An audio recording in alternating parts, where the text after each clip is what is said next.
Jasad utuh setelah dikubur, sholat di dalam perut ular dan jari telunjuk mengeluarkan cahaya.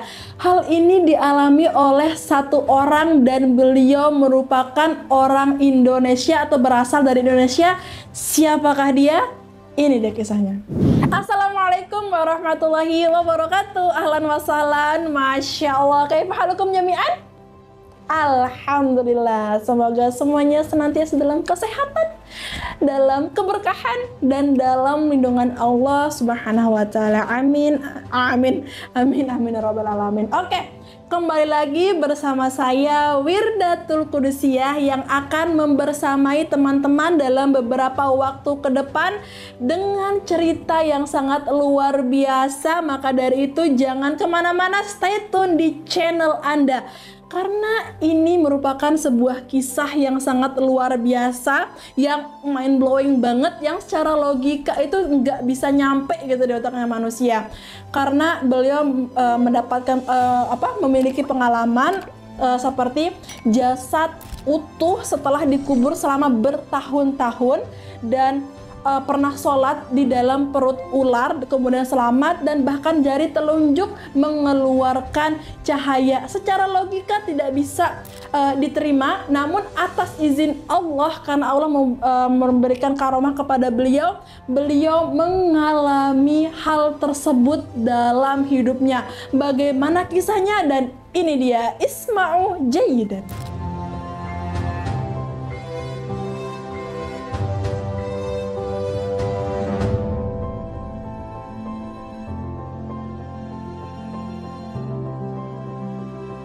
Oke, jadi kejadian luar biasa ini dialami oleh salah satu seorang ulama yang berasal dari Indonesia bernama Al-Imam Al-Allamah Asy-Syaikh Muhammad Nawawi bin Umar Al-Jawi Al-Bantani At-Tanari Asy-Syafi'i, atau biasa dikenal dengan Syekh Nawawi Al-Bantani. Nah, ayah beliau juga merupakan seorang ulama yang dikenal dengan sebutan Syekh Umar Al-Bantani, dan ibunda beliau bernama Umi Zubaidah yang merupakan seorang ibu rumah tangga. Nah, kemudian Syekh Nawawi Al-Bantani ini menikah dengan seorang gadis yang bernama Nyai Nasimah, dan dikaruniai oleh 3 orang anak yang bernama Nafisah, Maryam, dan Robiah, seperti itu. Suatu hari, Syekh Nawawi Al-Bantani memasuki Masjid Al-Azhar di Mesir dengan penampilannya yang berbeda, ditambah belangkon yang dipakainya, membuat orang-orang Mesir, terlebih anak-anak, menjadikannya lelucon dan pusat perhatian di masjid. Syekh Nawawi melaksanakan salat tahiyatul masjid, lalu bertafakur dengan tenang. Tiba-tiba Syekh merasa gatal di bagian kepala, beliau pun menggaruknya, hingga belangkon yang dipakainya miring. Seketika itu negeri Mesir ikut miring, mengikuti arah belangkon yang digunakannya. Kemiringan tanah Mesir itu dirasakan oleh penduduk Mesir, terlebih para pedagang telur, yang melihat telur dagangannya pecah berhamburan. Lalu muncullah salah satu wali Allah mendatangi Syekh Nawawi dan berkata, "Permisi, Anda itu derajatnya tinggi, tapi digoda sama anak-anak kau masih sakit hati." Syekh Nawawi menimpali perkataan wali itu, lalu wali itu berkata, "Ya sudah, ini tolong sorban Anda dikembalikan posisinya karena di luar ikut miring." Syekh Nawawi mengembalikan belangkon yang dipakainya pada posisi yang tepat dan berkata, "Saya tidak tahu, saya cuma merasa gatal dan menggaruknya." Nah, jadi kan sebenarnya memang keturunan ulama besar yang ayahnya itu kan bernama Syekh Umar Al-Bantani, yang merupakan salah satu ulama yang terkenal di berbagai penjuru, bukan cuma di Indonesia aja, di Jazirah Arab juga beliau sangat terkenal, khususnya di Mekah, Madinah, bahkan sampai ke Mesir, Suriah, Pakistan sana. Jadi beliau memang sangat terkenal, luar biasa, Masya Allah. Nah, masalah karya jangan ditanya, kalian bayangin aja guys, beliau ini sudah dibekali oleh ilmu agama itu ketika beliau masih berusia 5 tahun. Nah, bentar lu, aneh nanya, teman-teman, sobat muslim di rumah ketika umur 5 tahun ngapain aja? Ya, kita kalau nggak salah aku umur 5 tahun masih main layang-layangan, masih main Barbie-Barbian, masih main masa-masa, masih main rumah-rumahan yang dari tanah. Nah, beda dengan Syekh Nawawi Al-Bantani, ketika beliau umur 5 tahun, beliau sudah memang difokuskan untuk mempelajari ilmu agama kayak bahasa Arab, fikih, tafsir, dan lain-lain. Nah, sampai usia beliau 8 tahun beliau kembali lagi melanjutkan belajarnya. Jadi kan ketika umur 5 tahun beliau berguru di ayahnya, yaitu Syekh Umar Al-Bantani. Nah, ketika umur 8 tahun beliau berguru di salah satu kiai besar juga, sampai umur beliau belum genap 15 tahun beliau sudah bisa mengajarkan murid-murid, yang dimana awalnya muridnya tuh dikit, bertambah sampai karena muridnya ini semakin bertambah, bahkan rumahnya beliau ini sudah tidak bisa ditempati untuk belajar. Makanya Syekh Nawawi Al-Bantani ini memutuskan untuk belajar di pinggir pantai. Kan kita tahu nih, kalau Banten itu kan memang terkenal dengan pantainya kan, dekat pantai gitu. Nah, jadi karena rumah beliau dekat pantai, akhirnya beliau memutuskan untuk mengajak murid-muridnya belajar di pantai. Karena apa? Karena udah nggak nampung lagi tuh rumah, guys. Banyak banget gitu loh, karena Masya Allah banget memang kalau belajar sama beliau itu sangat seru, atau mungkin metodenya juga sangat cepat dipahami, sehingga banyak murid-murid yang cocok belajar dengan Syekh Nawawi Al-Bantani pada usia beliau belum genap 15 tahun. Nah, kemudian ketika beliau berusia 15 tahun, beliau pergi ke Mekah, beliau melaksanakan ibadah haji, dan setelah itu beliau berguru dengan para ulama di sana, sampai akhirnya beliau menjadi imam di Masjidil Haram, dan itulah kenapa beliau terkenal di Jazirah Arab sana, kemudian terkenal ke berbagai penjuru negeri, Yaman, Madinah, Mesir, dan lain-lain seperti itu. Jadi itu perkenalan singkat dulu tentang Syekh Nawawi Al-Bantani sebelum kita memasuki ke cerita yang sangat luar biasa, mind-blowing dan di luar nalar. Seperti apa ceritanya? Ini dia, Isma'u Jayidan. Kisah Syekh Nawawi Al-Bantani mendatangkan hujan, diceritakan oleh Khatib Syuriah pengurus wilayah Nahdlatul Ulama Jawa Barat, Kiai Haji Ade Fatahillah. Saat itu, Mekah sedang mengalami musim kemarau. Masyarakat beserta ulama setempat berdoa memohon hujan.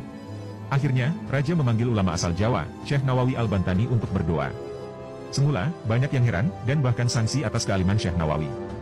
Pasalnya, Syekh Nawawi bukan orang Arab. Syekh Nawawi lalu berdoa di depan Ka'bah, tidak dengan bahasa Arab fasihat, tetapi dengan bahasa Jawa.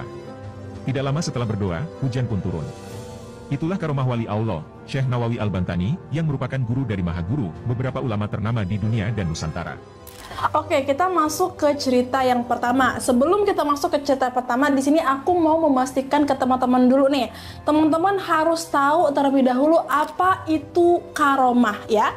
Jadi karomah ini adalah kejadian luar biasa yang dialami oleh seorang wali, tentunya atas izin Allah Subhanahu wa taala. Nah, jadi kalau mukjizat ini adalah kejadian luar biasa yang dialami oleh seorang nabi, namun karomah ini merupakan kejadian luar biasa yang dialami oleh seorang wali, dan tentunya atas izin Allah Subhanahu wa taala. Oke, lanjut.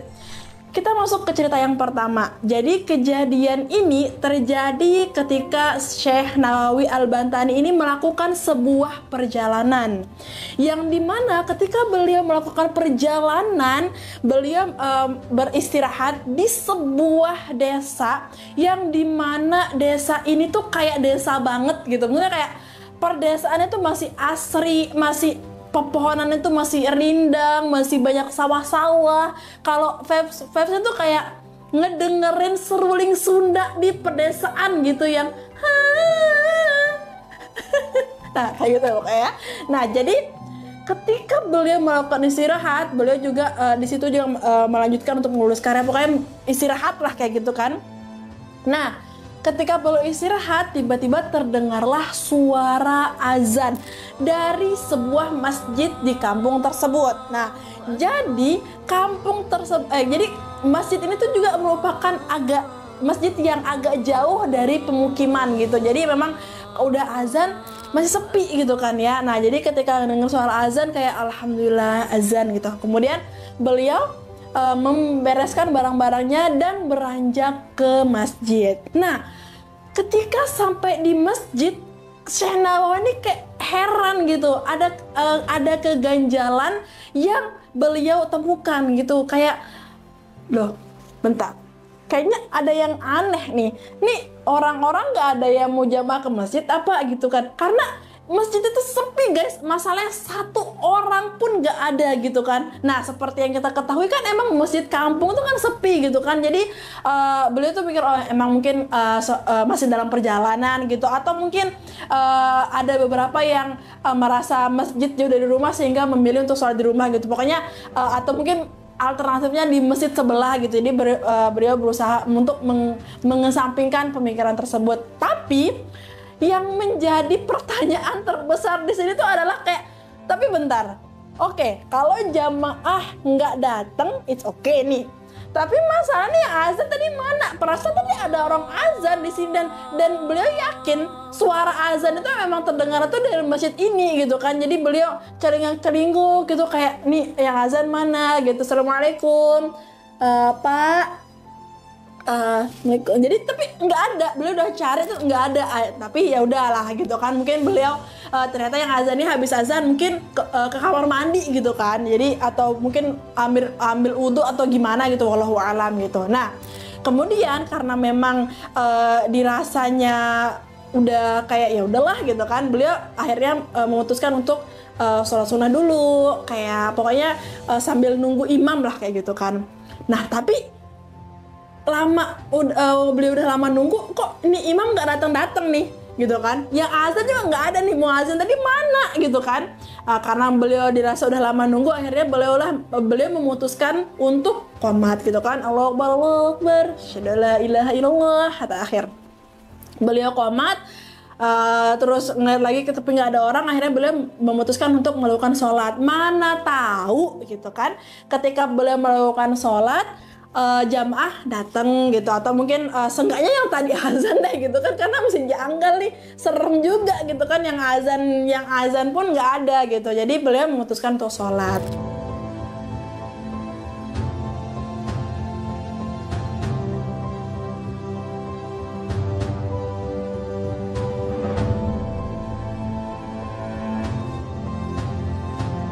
Ketika beliau sholat, kemudian beliau melakukan salam, set, assalamualaikum warahmatullahi wabarakatuh, assalamualaikum warahmatullahi wabarakatuh.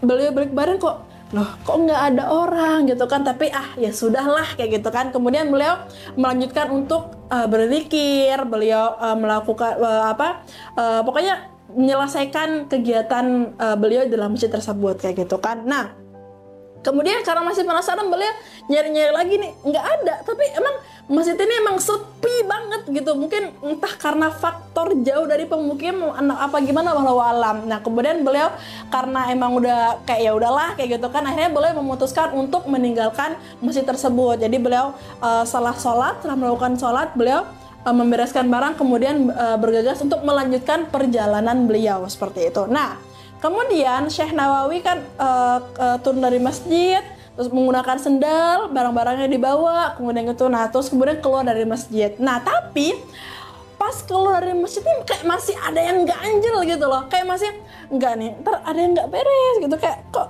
ini bisa gitu kan. Masalahnya oke, kalau warga tuh nggak ada yang datang, tapi masalahnya yang azan yang mana gitu, kok nggak ada gitu. Karena beliau penasaran, setelah keluar dari masjid itu beliau balik badan gitu, kayak ngelihat, memastikan nih, ngeyakinin bener nggak ya nih nggak ada orang apa gimana gitu, atau mungkin nih orang sembunyi di mana gitu. Akhirnya setelah ini kemudian beliau balik badan gitu kan. Setelah keluar pakai sendal, angkat barang, pas di depan masjid beliau memutuskan untuk balik badan. Kemudian beliau balik badan, betapa kagetnya Syekh Nawawi Al-Bantani, ternyata yang beliau lihat atau tempat beliau sholat tadi itu bukan masjid guys. Ternyata Syekh Nawawi Al-Bantani tadi melakukan sebuah ibadah sholat di dalam perut ular. Kenapa? Karena ketika Syekh Nawawi Al-Bantani balik badan, kalian tahu apa yang terjadi? Beliau melihat seekor ular yang luar biasa besarnya dalam posisi menganga guys. La ilaha illallah gitu. Betapa terkejutnya beliau, kayak astagfirullah, ya Allah, tadi aku sholat di dalam perut ular. kemudian beliau langsung beristighfar, beliau berzikir, memohon perlindungan kepada Allah Subhanahu wa taala, dan alhamdulillah Syekh Nawawi berhasil selamat dari gangguan ular tersebut yang ingin memangsa Syekh Nawawi Al-Bantani ini. Jadi memang itu merupakan tipu daya, entah Allah alam itu ular apa, kita nggak tahu apakah ular-ularan atau ular tetangga gitu kan, kita nggak tahu. Yang pastinya itu merupakan ular yang sangat luar biasa, sampai Syekh Nawawi bisa sholat gitu di dalam tubuh ular, yang dimana ternyata Allah izinkan beliau untuk melihat kondisi di dalam perut ular tersebut seperti melihat masjid pada umumnya, supaya tenang dan tidak terjadi tidak ada gangguan sama sekali seperti itu. Dan alhamdulillah Syekh Nawawi Al-Bantani selamat dari kejadian tersebut, dan ini juga dituliskan dalam salah satu kitabnya guys. Jadi kalau kalian mau baca kitab juga boleh.